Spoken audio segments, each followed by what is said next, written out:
Thank you very much for coming to our Indonesia study group today. Uh, First of all, please let me introduce myself. My name is Fendi Wirowo. I'm a master's student in the International and Development Economics in Crawford School of Public Policy. I'm also from Indonesia, and I'm studying here with the sponsorship from Australia Awards. And I'm honored to be the chair for today's ISG.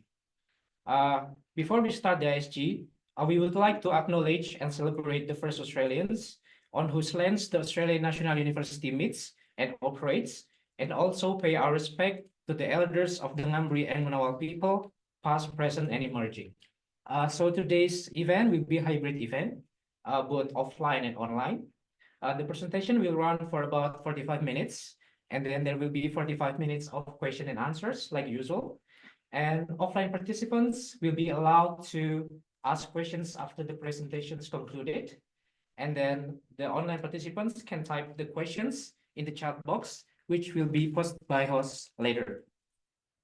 So today we will have Nur Utaminingsih from UIN Alauddin Makassar, who will talk about the indigeneity and the role of core wisdom in Angge Buntu Dea Kaju. And we'll discuss further about how they interact with religions in Makassar, including Islam. So Tami, we can call that, was a lecturer in international relations based in Makassar, South Sulawesi, Indonesia, and she graduated from the University of Indonesia in 2015. And her research focus is on the intersection between sustainability, culture, and indigenous people. While engaging in higher education, she is currently also holding a position as a program director of Merege Institute, a civil society organization that focuses on the relationship between Makassar and Australia through studies and research on the trepangers, or sea cucumber seeking sailors from Makassar to Marege, which began since the 15th century AD. So without further ado, but Tami, the floor is yours.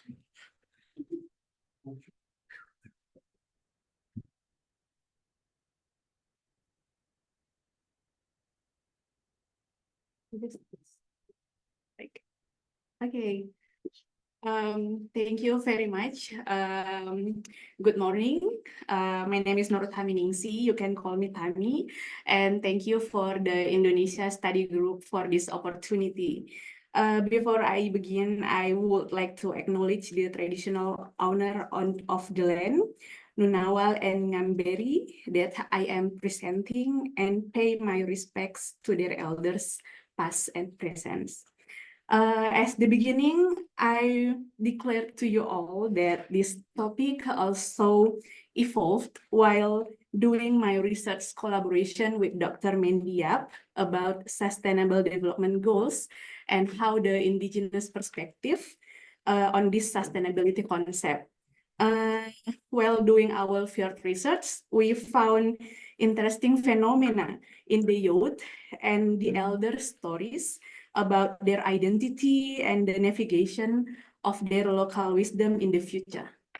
By these experiences working with them for these past years, I decided to share about indigeneity and religion in Dea Kaju, living in mixed world.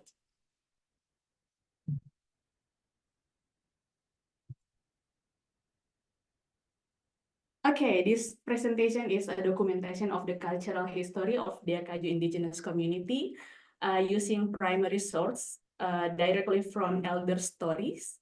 And explanation in this story may contain elements such as stories about ancestors, deceased residents, as well as various historical places that are synonymous with the Angge Buntu Dea Kaju indigenous community. My quick question for this presentation is, how are the Islamic values and practices integrated into the local wisdom of Angge Buntu Dea Kaju people in the way of Pappasang and Pangngadarang? Pappasang and Pangngadarang is a local language related to the local wisdom. And also, what dilemma arises for Angge Buntu Dea Kaju youth as they navigate the sustainability in their local wisdom? Well, this is our conclusion about the youth perspective. I will explain it later in the analysis section, but this is actually the perception that youth's awareness about identity is still strong, and they are all curious about their indigenous identity. However, their knowledge about culture is being lost, and they unconsciously feel like living their local culture is the correct one. Well, in Indonesia, some prominent Muslim leaders have reacted negatively to the MK Mahkamah Konstitusi's ruling in 2017, which allowed indigenous people to record their religion as penghayat kepercayaan in their national identity. And these Muslim leaders seem to hold a monotheist biased paradigm of what constitutes religions, which said that religion must include these three aspects, which is a concept of God, a scripture, and a prophet-like figure. On the other hand, our constitution in Indonesia actually declares that the state guarantees all persons the freedom of worship, each according to his or her own religion and belief. So we can conclude that belief is actually the part of the religions. And for the indigenous faith, we have to consider that this belief is transformed mostly in oral knowledge by the elders and the ancestors to the youngers. And this is actually happen in the family. So there is no scripture, but they believe in God. Even some indigenous community also has been influenced by religion in their local wisdom and guiding them like living in mixed world, like what I will explain in this presentation. Well, we move to the first about Islamic values and practices integrated into the local wisdom in Angge Buntu Dea Kaju. Maybe all of you not know much about where is Angge Buntu Dea Kaju. Where Angge Buntu Dea Kaju is the community, and this is the map of Nrekang Regency. Nrekang Regency is one of regency in South Sulawesi, Indonesia, placed near the Toraja. Maybe you know about Toraja, so it is about 1 or 2 hours before Toraja. If we go to the Nrekang, we need about 8 until 10 hours from the Makassar city by car. Google Earth say this is only 6 hours, but Google don't know the road damage we found. So I announce you that we need about 8 until 10 hours to go to there. Yeah, this is the Angge Buntu Dea Kaju. Is placed in Dea Kaju hamlet by the government administrations. Now they are in a hamlet, but in the Kadinge village. So Kadinge village has 4 hamlet. One of them is Dea Kaju hamlet.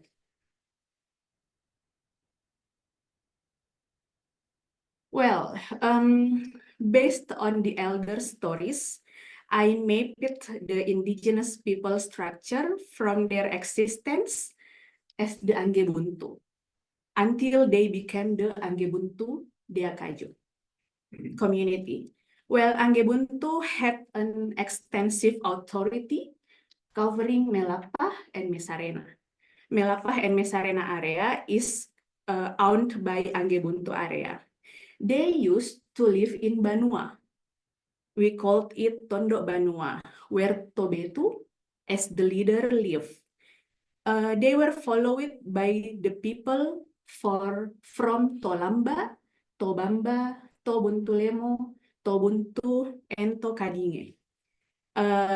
This is a local language referred to the characteristic of area where they live. Like Tolamba is referred to people who live near the beringin tree. The beringin tree, like a forestry tree, in the local language, its name is Tolamba and others. And the to word means to the person.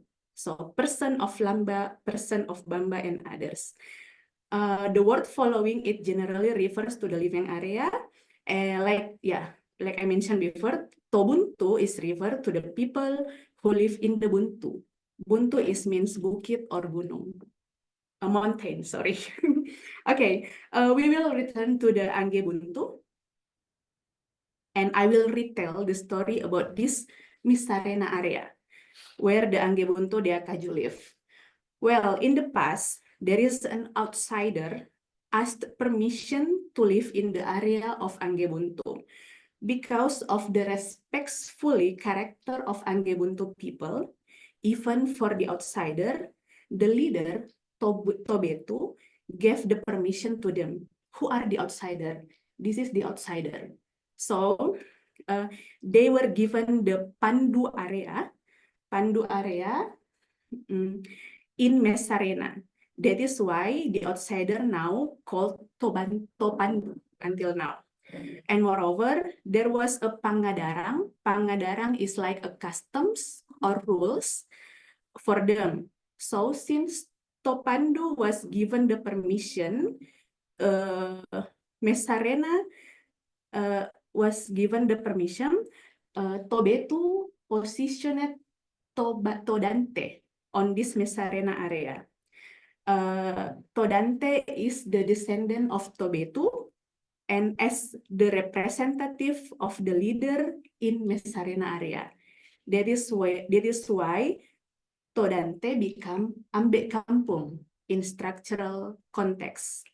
And Topandu have to serve the Ambek Kampung and was given the role as Bukurara. Bukurara is the helper of Ambek Kampung. And in addition, there were also Sorong. Sorong is a role for people who are always doing some rituals, like related to the Pappasang and Pangngadarang, related to the local wisdom in this community. And in the last, there is Imam Kampung, is recognized after this Islamic influence integrated to this community. Well,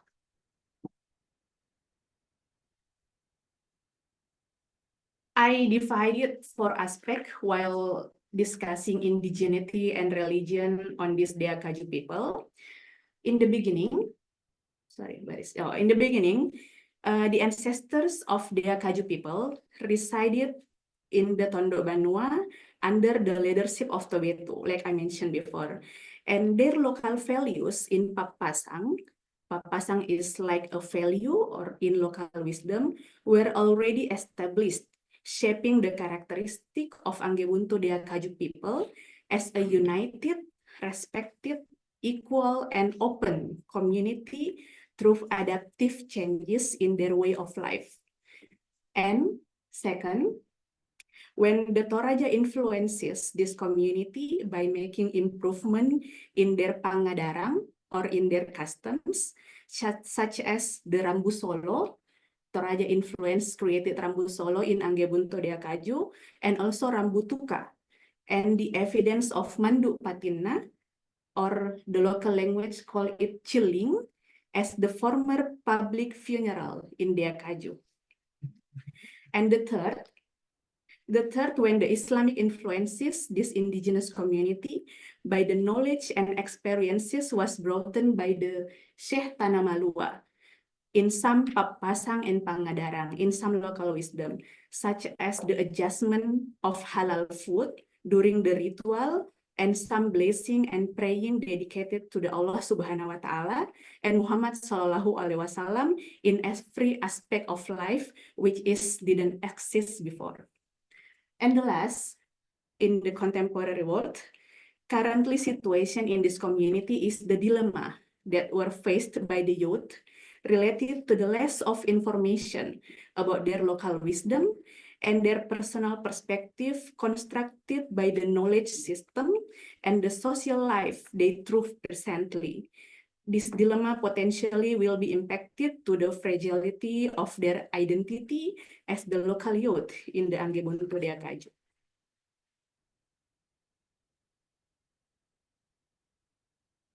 Why is it not move?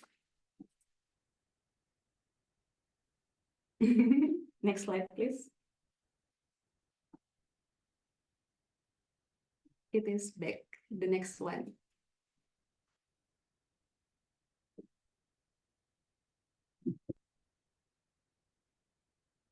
Yeah, next. Okay, this is Tondok Banua. My picture with Mandy while doing field research in Angge Buntu Dea Kaju. Firstly, I will share with you pieces information about Tondok Banua. We need 1.5 hours walk from the center of the Dea Kaju village. And Tondok Banua was a fort with 3 levels of building from the entrance gates. This fort is placed on the peak of mountain, and there is also 3 levels of building. The upper part is the place where Tobetu lived. Tobetu was a former leader of Angge Buntu, and we can find several spaces occupied by the representative of the ancestry group, like Tolamba, Tobamba, Tobuntulemo, Tobuntu, Tokadinge, Topandu, Todante, and Toasaan. So today, this is the government use this area as a tourism spot. Next. Mandu Patina or Chilling. Next, this is the name of old burial site located on the slopes of a mountain in the Angge Buntu Dea Kaju indigenous community area. They believe this is the evidence of the Toraja influence in their cultural history, and they also acknowledge distant family ties with the Toraja people to this day. As a community that greatly values learning about goodness in life, people of Angge Buntu Dea Kaju decided in the past to learn about living a more organized life from their distant relatives in Toraja. They identify themselves as the Angge Buntu Dea Kaju community with values of unity, respect, and equality, but they felt something was still missing in their lives, which is faith. They didn't know the best way to live. Then they discovered that their distant relatives from Toraja had a good way of managing funerals. They were interested in learning this because it was better than their previous way of not caring for the deceased or believing that the body would immediately turn into a ghost and be placed inside an old tree. This is their old way to do funeral. And this period is believed to be the first time of Angge Buntu community integrated beliefs into their daily practices because they start doing something they believed was right and good in life. And the other evidence is that by this period, some elders believes that the Rambu Tuka and Rambu Solo adapted as the Angge Buntu Dea Kaju Pangngadarang or Angge Buntu Dea Kaju customs. They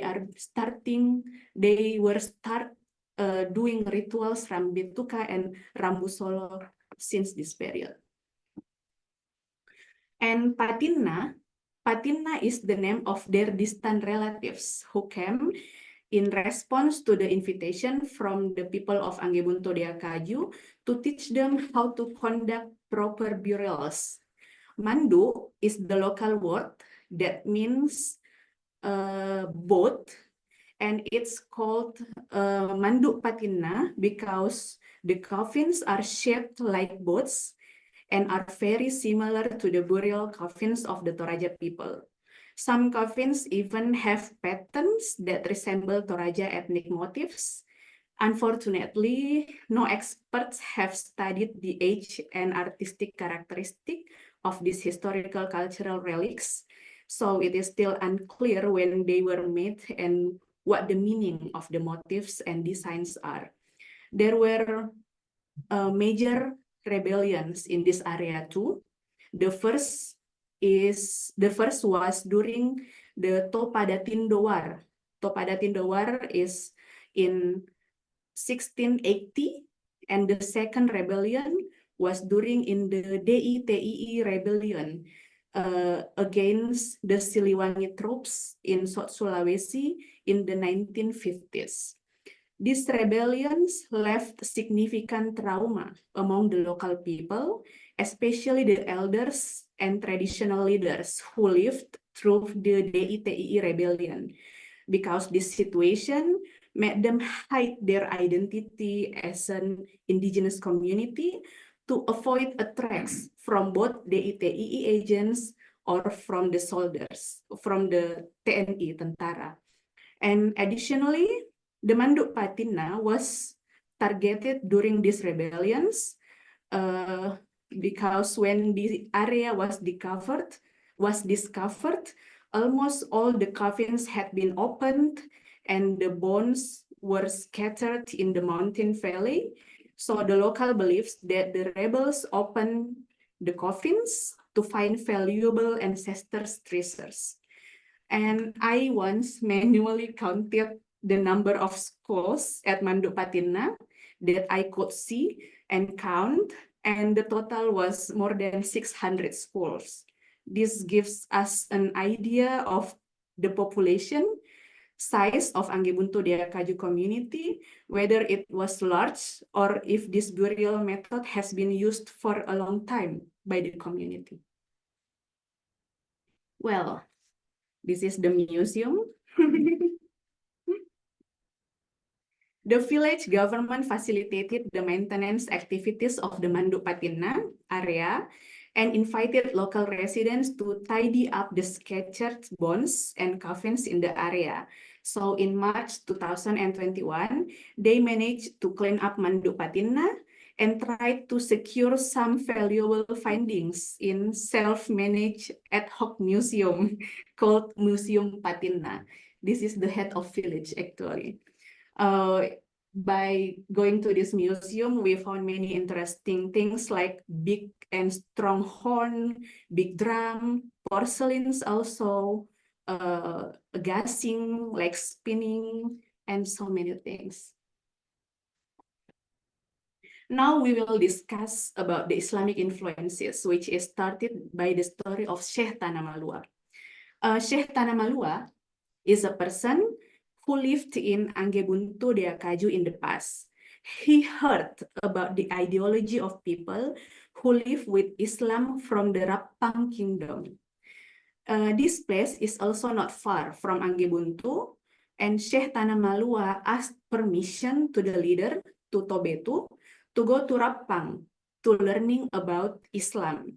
As long as it is for the kindness, the permission was given to him by the leader. Ambek Gamaru, currently Ambek Kampung, told me that this Sheikh Tanah Malua only doing gardening, cleaning, and learning how to socialize with others by prioritizing the Akidah during his learning period in Rappang. And some of my colleagues in the university, because I came from Islamic State University, I consult with them and they said that this is the way of tasawwuf being learned in Islam. And after finishing his Islamic learning in Rappang, he became a good Quran reader and understood the tafsir or the meaning of Quran in the scripture. And he had a wise and philosophical perspective as a Muslim. After that, Sheikh Tanah Malua went back to Angge Buntu Dea Kaju community and reported all his experiences and findings of knowledge to the Tobetu. And Sheikh Tanah Malua returned as a Muslim and was given role by the leader as the Imam Kampong. So since this moment, Imam Kampong became the essential role in the society and became the evidence of Islam started influences the local wisdoms and some customs of the society. So people in Dea Kaju interested and agreed to adjust the Islamic value and practices into their Pappasang, into their local wisdom, and Pangngadarang, or custom or traditional rituals. So for example, even they are still practicing Rambu Solo from Toraja, but the halal food is adjusted to the traditions.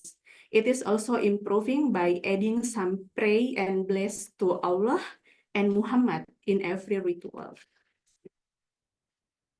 This is the picture of Rambu Solo, how these Angge Buntu people doing Rambu Solo. And the example of the Muslim indigenous Rambu Solo as one of the cultural practices in Angge Buntu Dea Kaju. So all people in the community gathering in the funeral home and bring things like pots, plates, firewood, and other necessity to cook together. This is the phases of Rambu Solo in Angge Buntu Dea Kaju. So at certain stages, residents do mandoja. Mandoja like slaughtering the animals. In the past, they are using pork. Now they are using chicken. And Matdoangang is praying Quran together and asking for God's blessing. Palau Balakai, like a ritual, releasing the soul to the rest in peace in the next phase, and pray that the family left behind can continue in a good way. The next is Pak Baliang. Pak Baliang is the responsibility of the host to prepare food for local people who come to help the Rambu Solo rituals. And the last, they are sharing nasi seribu. 100 rice, 1,000 rice. Nasi seribu is the activity to share all the food that has been cooked to all the people in the community. So this is like the example, like for Pak Baliang, they have their own menu receipt. Nasi seribu also have their own menu. They are cooking together like this in the down area of their house.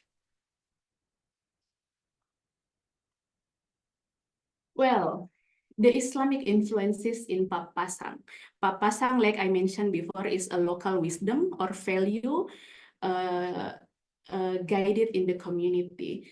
Like what I said, that Angge Buntu Dea Kaju is already exist with their own identity as a united, respected, and open community. By this Islamic influence, they have their elders' advice or message. They called it Pappasang. Pappasang is pesan-pesan, messages. So mesa kada mesa rikito mesa rikito tau. So mesa kada it is means we are one. So this is the unity aspect of Pappasang. And also there is a Pappasang like Yanna kabusungang lako tomanglise, susi to kabusungang ki lako tomatua dalam Islam. Looks like respected in family. So kabusungang is like, what is boros? Looks like wasting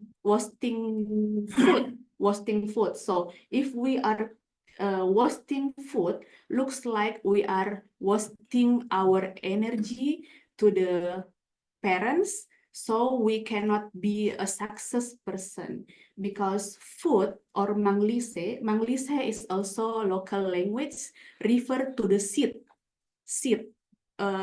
for gardening rice, and seed is also close to the family, and this is a very valuable things in their own community, because we have to respect to the seed like respect in family.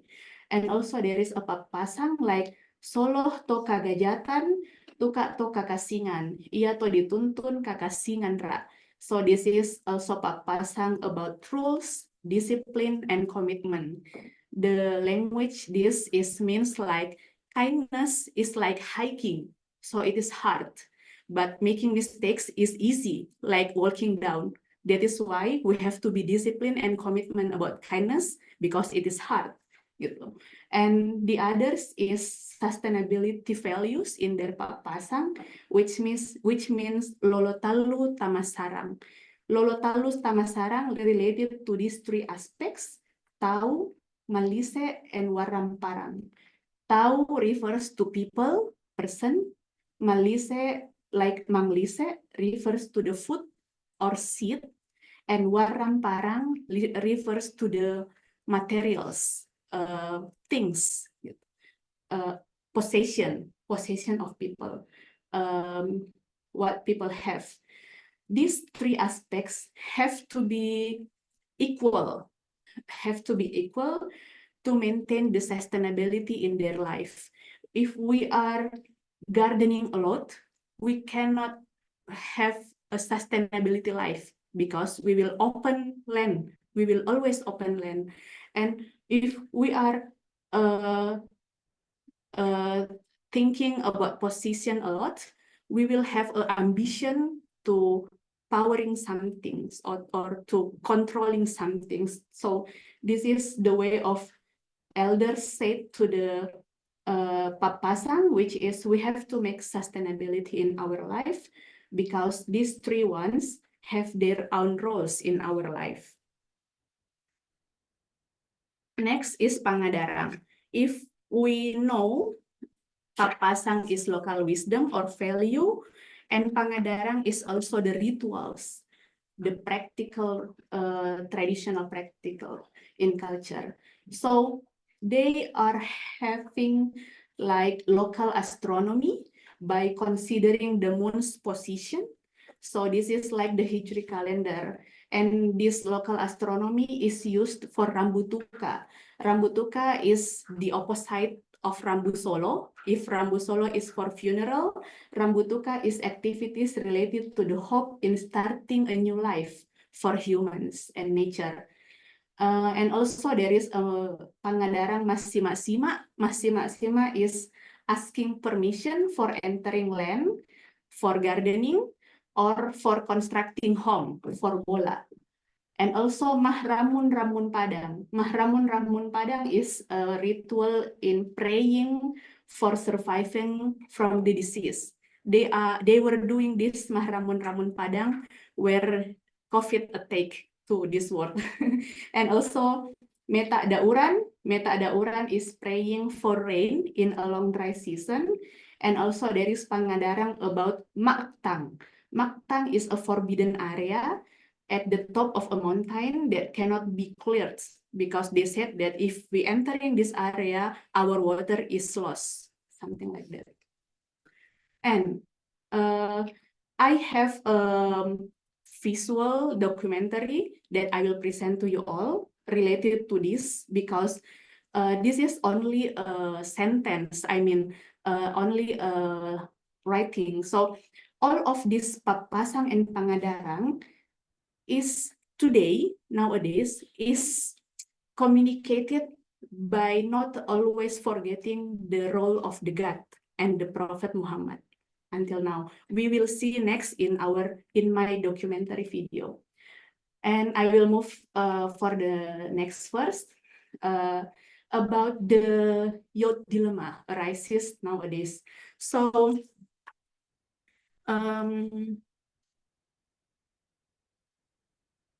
whereas the history of their Islamic civilization is almost the same as the history where they took the initiative to seek knowledge to Toraja, they also took the initiative to seek knowledge about Islam to Rapang. And after the spiritual journey of their ancestors to know Islam was complete, the ancestors then returned and adapted their Islamic religion to the local culture that they had previously believed. This was a long time had happened. And we can see that this indigenous community has a very great passion to evaluate themselves, especially in the way of their life and belief.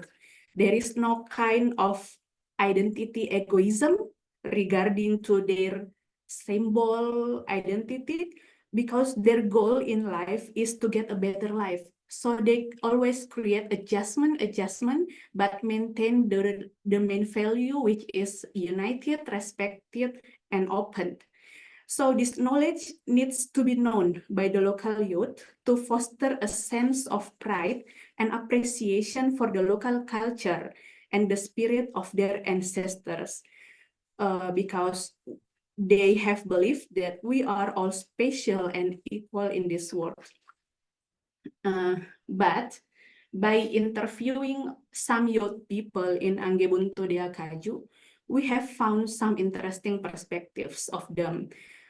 They collective aspects of the community like togetherness, unity becomes the overriding factors on why the dilemma has not created more tensions. Young people respect the elders. And the older people want to the young people to get along with everyone in the community and to get grow with studying in school and success in life. Even there are still respect to their own culture, most of them plan to leave it or not having interest to continue the Pangngadarang because it is not related to Islam. They said like that. Like this is the quote of them. This is the youth quote and this is the elders.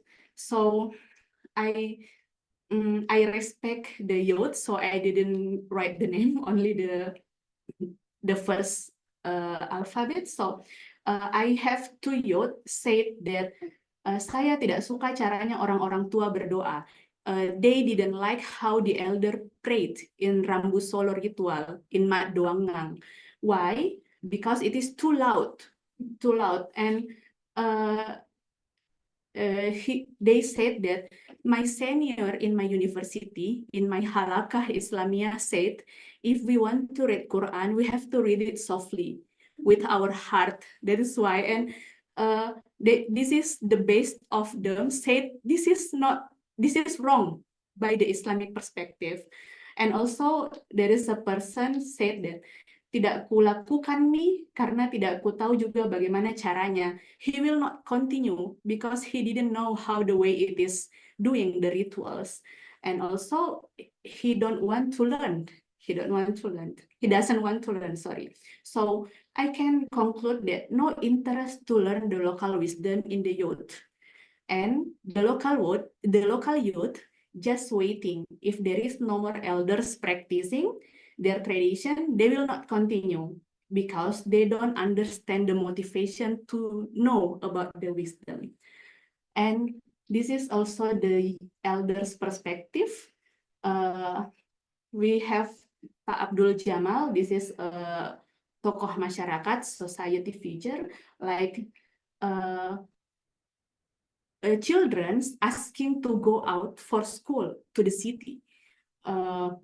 The motivation of our family give them permission to learning is that children can know what is good or bad,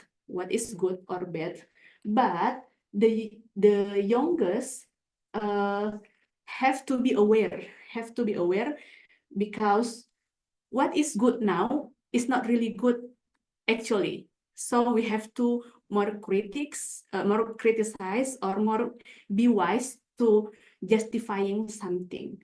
And also Ambek Gamaru nowadays said that manusia kalau sudah jadi manusia, dia sudah terbentuk. Jadi biar dia atur saja bagaimana dia, karena kita sudah arahkan. So there is attention about no need to push the youth because they already a human like what they are.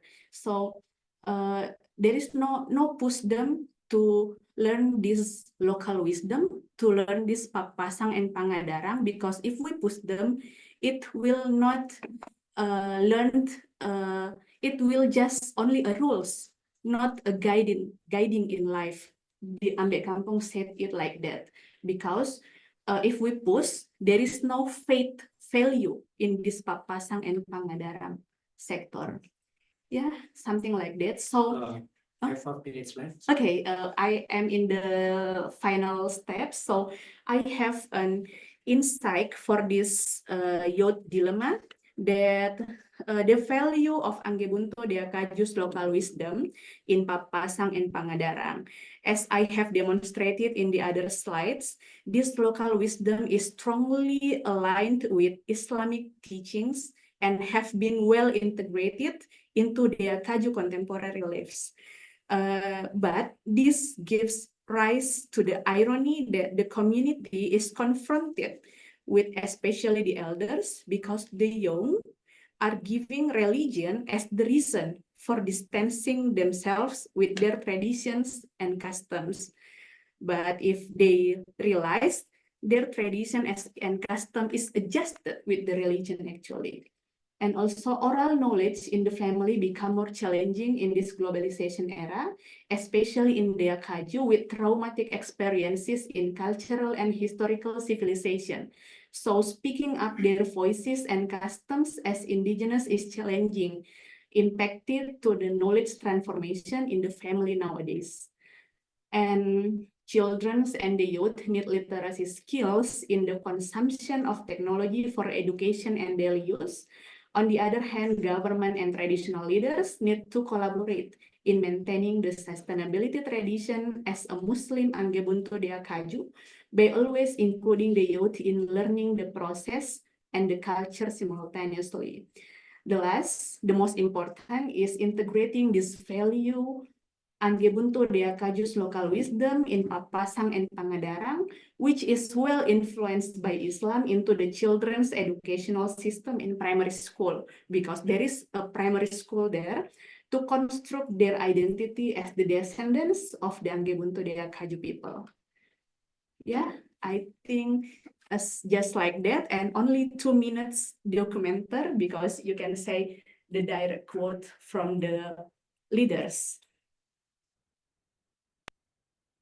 Iya kayak ku kita istilahnya tirin atau sama tua napa kita ada kayak aja no kwa ya sama sekolah kamu pia macam membedakan itu aja nama kasing ya na dente me jama-jama kita misalnya aku matang melo anggi mau petrui ya kita misalnya aku mau makasing ya mau petrui tetapi para alumni kajapu pia kwa iya tuh keadaan tuh allo teh sebang bacai jadi anggi mimi marabang kasading-sading nah so situ pesan no anggi marabang kasading-sading.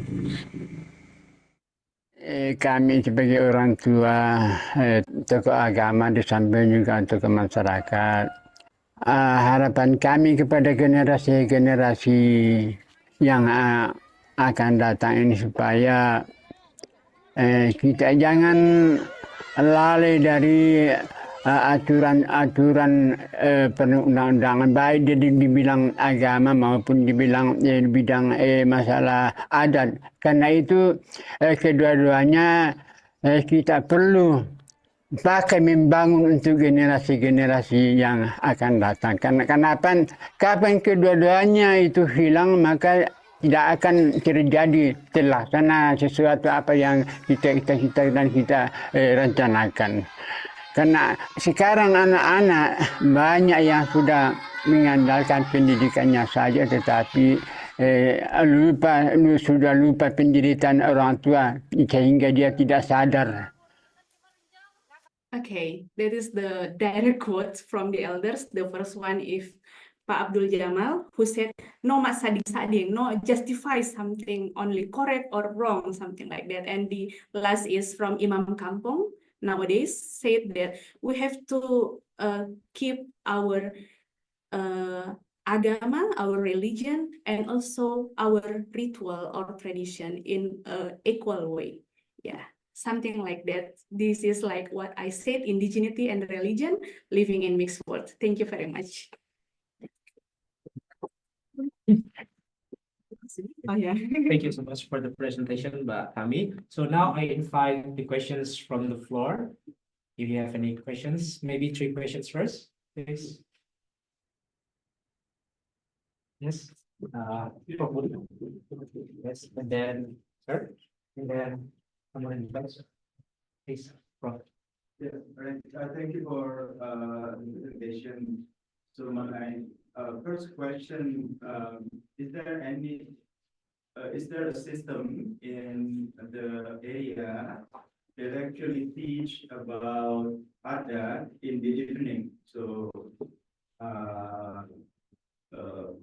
yeah, that's number 1. Second, would you think that one possibility to resolve this issue, which is already in the curriculum, is this local course, although mostly are languages, but could that be a possibility to develop that in any local, there is a course on adat within would you think that will be resolved in this issue?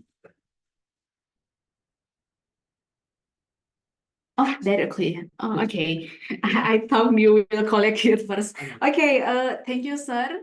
I think system teach about adat is I didn't found any system teaching about adat in the Angge Buntu Dea Kaju area. Adat knowledge is only transformed by the parents to the son, to the children's. But like I mentioned before, that this community is unique because they have a very bad traumatic. So the elders said it is difficult to transform what we know. So it is very hard to finding informations.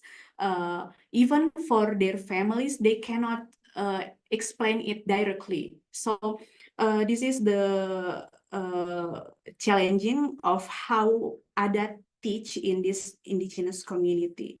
I am agree with you that involving this knowledge into the formal knowledge is the better one.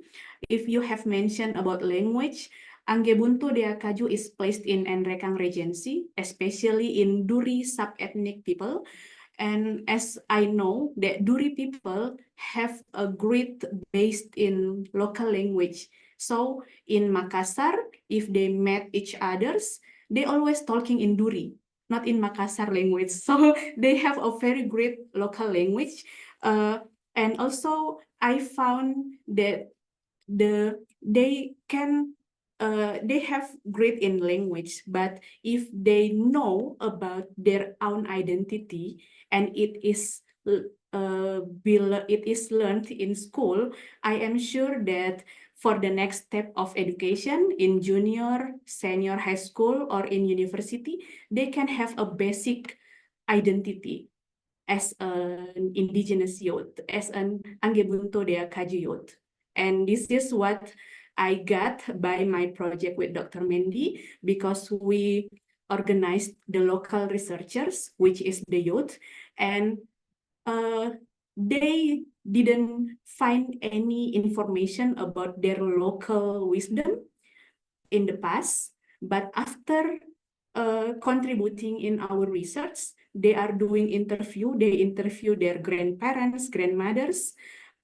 They at the same point they are learned about their local wisdom, and after that they have a reflection as the youth. Oh my God, I have a very generous local wisdom in my community. I am more motivating to learn everything, to be a kind people, to be a goodness in life as a youth from Angge Buntu Dea Kaju. And I think it is grow their proud as a youth from Angge Buntu Dea Kaju. So, but this is in our research method project. So if it is involved in the formal education, I am sure that there will be a space for them to learn about their own identity. Could I ask a question about the role of writing of any sort in this community? Obviously, there will be lots of writing in Bahasa Indonesia for government and educational reasons and so forth. There will be Arabic writing in relation to Islam and so forth. But is there any other form of writing? Is there any indigenous writing or any contact with Bugis writing? About writing. There is what I mentioned about before when I explore Manduk Patina or Chilling, because in the coffins we found so many symbols. The elders believe that this is the symbols for the what I said, well, people, or for the figure, or for the what, but no explore yet about the what writing culture symbol in this indigenous community. And also most of them only giving knowledge and pappasang by oral with us while doing this research. Yeah. Not even in Montara? Not even in Lontara, but the elders said that if you know about Makassar language, you will know about Duri language, something like that, because it is like similar in audio, in hearing, something like that. So, yes. You explained how local customs for the Dea Kaju people have been incorporated to an extent in Islam. Yeah. Now, with the Torajans, I guess they would say that to an extent their local customs have been incorporated into Christianity. Which group do you think has done that better? I I actually never mentioned Christianity because I just mentioned Toraja influence. So I am not sure that Toraja influence at that moment is bringing the Christianity as the religions, because Toraja only go to this influence to this community as a faith. So I don't have any data about Christian, but if we see today, maybe because they are facing not only the religion influence, which is Islam, and Toraja influence, but they were also facing the rebellions, especially the DITII rebellions. This is Darul Istiqamah, when Kahar Musakar is doing and confronting the government, the Tentara Siliwangi. And this step is what I said, that the local wisdom is very adapted to the Islam, especially in Muhammadiyah value, in Islam. But today, yeah, sadly, because the elders tell me story that mostly people who come from this, what I said, thinking, claimed them as kafir or something like that. Yeah, something. When you go back, please. Oh, yeah, I have a similar question on language. So, for the little children shown in video, do they speak the local language at home? Like how much local language? How much local language? Yeah, is that they're still their first language? I'm sorry. In the school video, those children, Yeah. do they speak the local indigenous language at home? Jadi di sekolah apa menggunakan lokal? Oh, di sekolah, yeah. Like what I mentioned before, that local language is very strong in Duri people. So in school, they are learning using what I said, book in Bahasa, but they always discussing in local language, in Duri language, something like that. Yeah. Okay, so we have 55 participants online here, so I want to give the floor first for the online. Is there any question? Well, actually, it's not a question, so. Oh, no question. Okay, so please, yeah.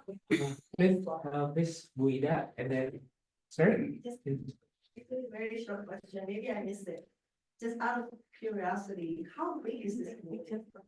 Yes. Because how big is the community? Because I'm wondering whether mixed marriages and other things, due to the size of the community, will influence some of these dynamics. How big is the community? Like, how big the community is. This is all of this community is living in a hamlet area. So talking about not only like maybe 60, what is kepala keluarga? Households, yeah. not almost 100 households, but what I mentioned before, by the process of their cultural process and religion process, because of government administration's policy, this community also separated into two other communities, which is Angge Buntu Dea Kaju and also Angge Buntu Asaan. And it is separated by the hamlet. So this is also the unique of our government, because Endrekang Regency is also the one who have facilitated their indigenous community in a good, as they create a legal, what I said, surat keputusan, yeah, legal form for their community. They acknowledge this community, yeah. Maybe just a little follow-up comment. Yeah. Because of the size, which is small, so the pressure, so it's quite difficult maybe to it's they'll have challenges to continue with partners in life, and also that will influence a lot of these dynamics. Yeah, because also this community is one specific community in a Duri people. So Duri people is like a sub-ethnic, which is covered part of Endrekang Regency. So around the Latimojong Mountain until the Baraka district and until the Toraja, Palopo, Sidrap. So this is, but this only the capture of one a specific indigenous community, which is included into the Duri sub-ethnic people. Yeah. Yes.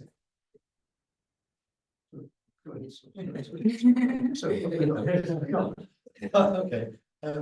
Going to this question of scale is everything, and that your last answer helps get there. Of course, there are thousands of communities like this in Indonesia, which are poised between pressure of a stricter Islamic identity and the pull and loyalty to old tradition. Who survives in that contest? Alas, are never tiny communities, are they? They are always those who manage to kind of ally or generalize themselves into something bigger. And so I wonder just how much Duri identity as something which is Islam, but or Islam plus, or whether it can make it either through tourism by doing kind of what the Rajas do, of saying we have this beautiful culture, but it's the old culture, and we no longer accept it. Yeah. So we're sort of allowing you to mess with our culture in a way, and because it's no longer really, or harder thing to try to say, tourism can be an asset. Tourists, of course, are interested in things which are not orthodox, not uniform, not like everybody else. Whether it's possible to establish a separate religious identity, either within Islam or on the margins of Islam. Whether there are Duri people who want to do that, really are working on that at a higher level. I'm sorry, maybe I try to understand your questions, but try to understand, but the possibility now is what I found from the elders is they are very proud to be a Muslim Angge Buntu Dea Kaju people, and in the youth they are proud to be a Muslim people. Yeah, until now. So the miss is how to establish the proud as a Muslim Angge Buntu Dea Kaju, because what I learned by hearing the stories from the elders, that what I read is that an indigenous community or a cultural community usually survive or preserve their identity, symbol, and etc. But what happened in this community is there is a adjustment happen to at least if selama it is going to a kindness or a better life, they open gate for their people to learn. And this is happen until now, like they always support their children to go to school to learn. And this is also what we found in our main research, that the sustainability perception of them as a indigenous community is studying, having education, something like that. Where is the where is the cultural context? And they have to know that they can go to study because they are because their elders motivate, or yeah, there is a value that motivate them to always study and have a better life in education, especially something like that. I hope I can answer your question. Lady in the back, and then, sir. I just want to ask you about the connection to Rapang. Yeah. And do they see themselves as connected to the Tolotan, or was it some other body that they linked up with in Rapang? That's one question. And the second question is, were they Islam before Darul Islam, or were they in an area that was controlled by deity, and therefore they were forced to take up Islam at that time? So does the Imam Kampung, does that tradition predate deity, or is it something that happened during the Darul Islam? And then in terms of Tony's question, I was interested, what I've seen happening in lots of other parts of South Sulawesi since Reformasi, when people feel they can now, or post Darul Islam and then Reformasi, so that they feel they can now express their local culture and their different culture. They come together in these pesta budaya and they borrow from each other. And I've seen that happen a lot in Lulu, for example, where people who don't have much left of their traditions after, for example, you know, Darul Islam and then the Order Baru, both of which force them to take up particular identities, but they get inspiration and they learn things, and they, you know, it's a modern form of cultural borrowing, but where they feel they're expressing what they understand to be their traditional culture. So I just wondered about those three things about, is there a Tolotan connection? Were they Islam before Darul Islam, and when does the Imam Kampung date from as a, you know, as an official in the village structure? And are they attending pesta budayas, for example, in Tanah Toraja or in other parts of Endrekan, where they might get inspiration for how they can feed their culture and their cultural practices? Okay. This is also what I curious about, like what kind of Islam in Rapang they learned, something like that. I have not having what I said, responsible references for this, but I have discussed with my college in my university, said that in the past there is like an Arabic people go through the Saudi Arabia or from Timur Tengah and going to this area. And maybe this is also related to the place where they learn, something like that. So I always tell this, what I said, research finding to my friends who are studying about Islamic studies, then maybe you want to explore this one about how the Islamic studies influence to the studies and rekang Muslim people, something like that. But until now, I just have that Arab people have go to Sulawesi, and maybe this is where they met before. And also this is difference because if we talk about Islamic civilization, sejarah peradaban, Islamic history civilization in South Sulawesi, we always find the story of tiga dato. Ya, Dato Ribandang, Dato Ditiro, and Dato.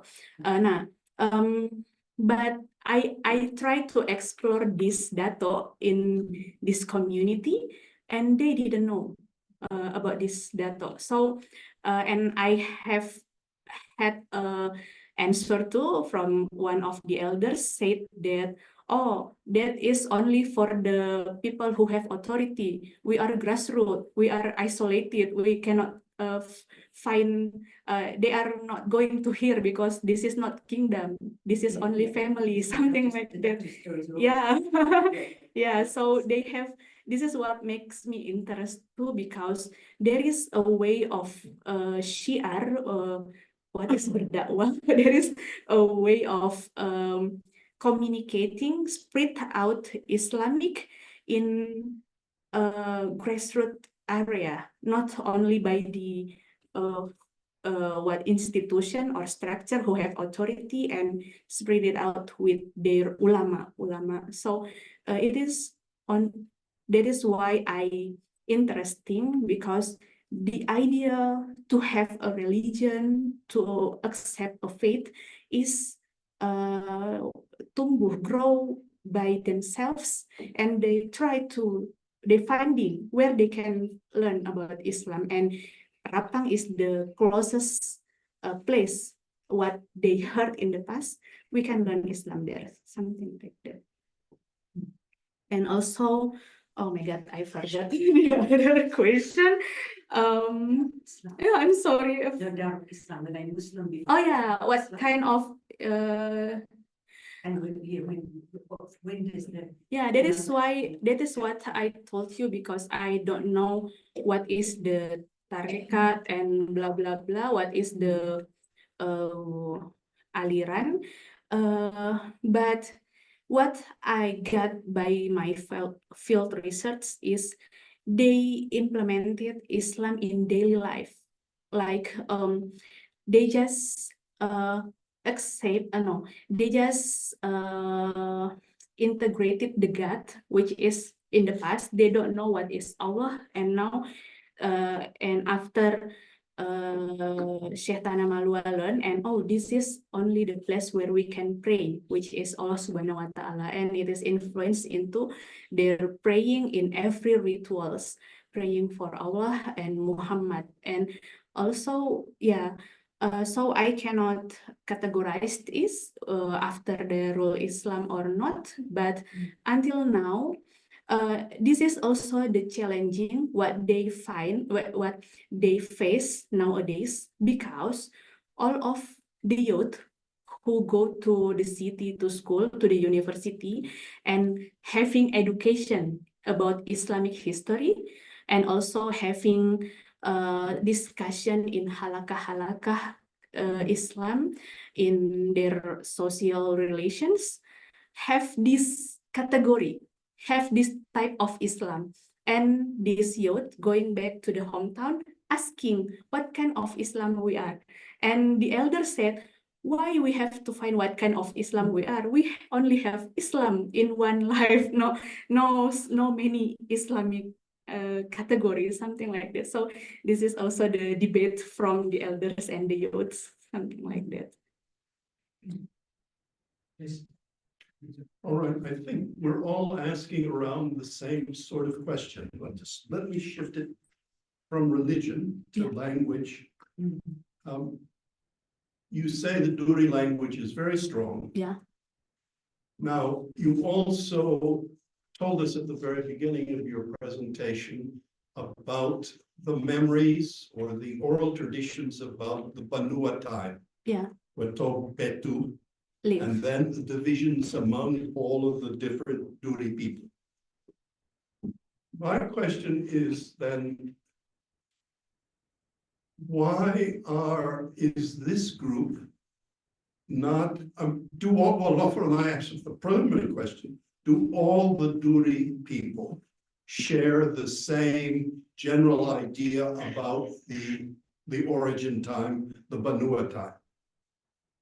And is it then possible for this tiny kampung to learn from other Duri people about their earlier times? Why are they so isolated? But maybe they're not so isolated from other Duri people and the other Duri traditions. Okay. In Duri, nowadays, like I have told you that in Duri people, the government have what I said, menyetujui, have given an official letter for indigenous community, like 10 or 11 indigenous community in a regency. So in Nrekang Regency, this is what makes Nrekang is exciting, because if we move to the other regency in South Sulawesi, in Bulukumba Regency, they only have one. Toraja also one, two. And Goa also one or two, I forgot it. But and all of this indigenous community, which is legally legal, is also based on the Duri people. So they're all Duri. They are Duri, but if we ask to Angge Buntu people, they said that we are not Duri, but we have same traditions with Duri. Because these Angge Buntu Dea Kaju people said we are in the entrance gate of Duri area. So where is the strength of the Duri group? What? Where there is no unity among any of the Duri people. There is there is some other indigenous community in Duri area, like Uru people, Marena people, so many other people. And like what you questioned before is, yeah, they can be learned by the other indigenous community in Duri about how to maintain their own customs. Like what I said, that there is indigenous community near this area. Today they are having like legally forest indigenous land, we said hutan adat, and for these people also almost having the legal area of their own identity, but there is like a local what I said, local politics between government and also the culture, so it is not continued process. So what I said that we as an outsider, maybe we can say, okay, this is looks like a Duri people, but they they claimed themselves that we are the siblings of Duri, because before you go to Duri, you have to go to our area first in Angge Buntu Dea Kaju. We are the entrance gate of Duri people, something like that. Yeah, I hope I can answer. That makes sense. They were the entry point into Duri area. Yeah. They are the entry point. And also the Banua is Banua also exciting, because almost every indigenous community have this Banua concept. So Banua is like a concept in life, local language, and it is adopted in many languages, in Bugis language, Makassar slang. It is refers to the earth, Banua. Yeah, refers to earth. Like in Bugis, we have Wanua.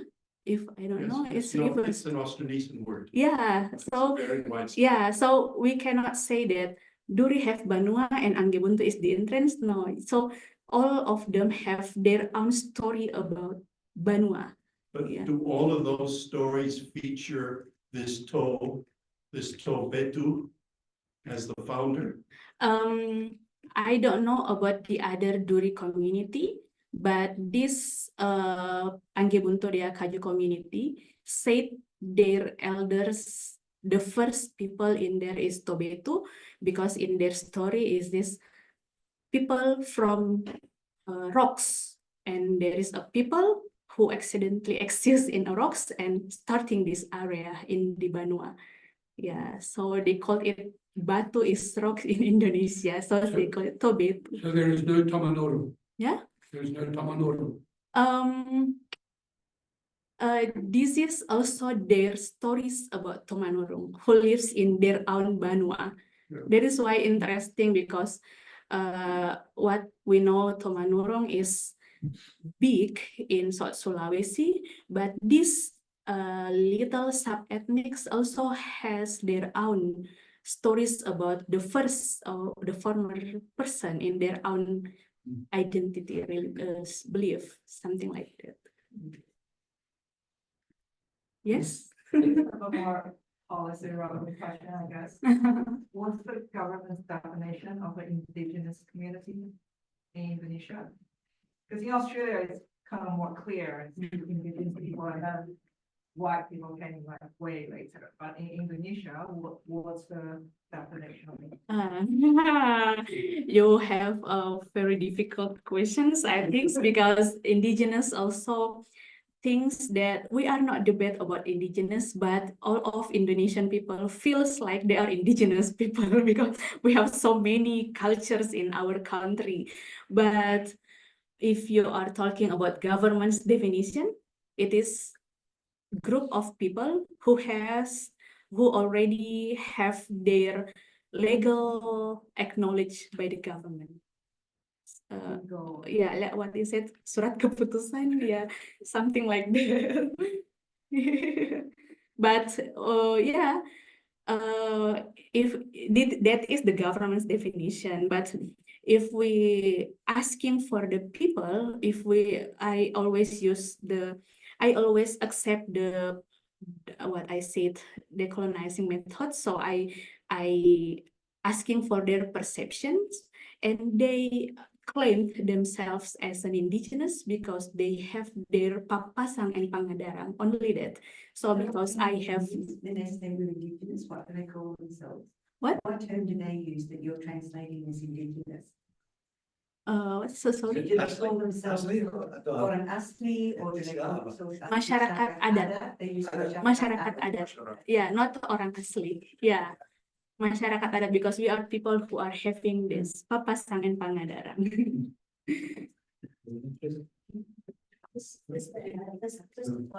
Maybe you can. And actually, the government has a regulation. Yeah, Define masyarakat, which has to be defined, identified, and put in some law at the district levels.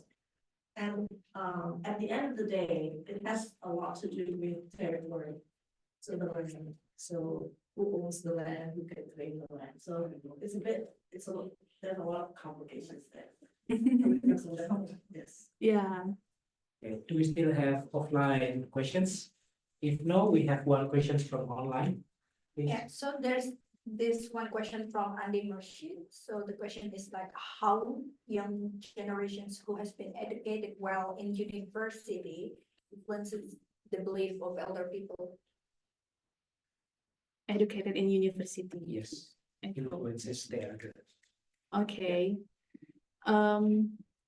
I think, sorry, I can read the questions. Can I read the questions? Oh, no. So like how young generation who has been educated well in university, so this young generation studied in university, influences the belief of the elder people. influences the belief. Yeah. So the younger influences the Yes. belief of elders. Oh, okay. Like what I said before, what I found in the field research is this community have their open what I said, character, open character. So what I quote before from the Ambek Kampung, the Ambek Kampung don't want to push knowledge transformation to the youth. So if the youth who already got educations going back to the hometown and they just what I said, if they going back with their own modern thinking, if there is a conflict potentially spread out with the society, the Ambek Kampung choose to silent, like what happened in like what I said, preserving some historical spot like in Manduk Patina, and also there is area like Tondok Kararang, which is the youth said, for preserving our culture, we have to develop our village to be like a tourism spot. So this is the way of us to preserve our identity, something like that. But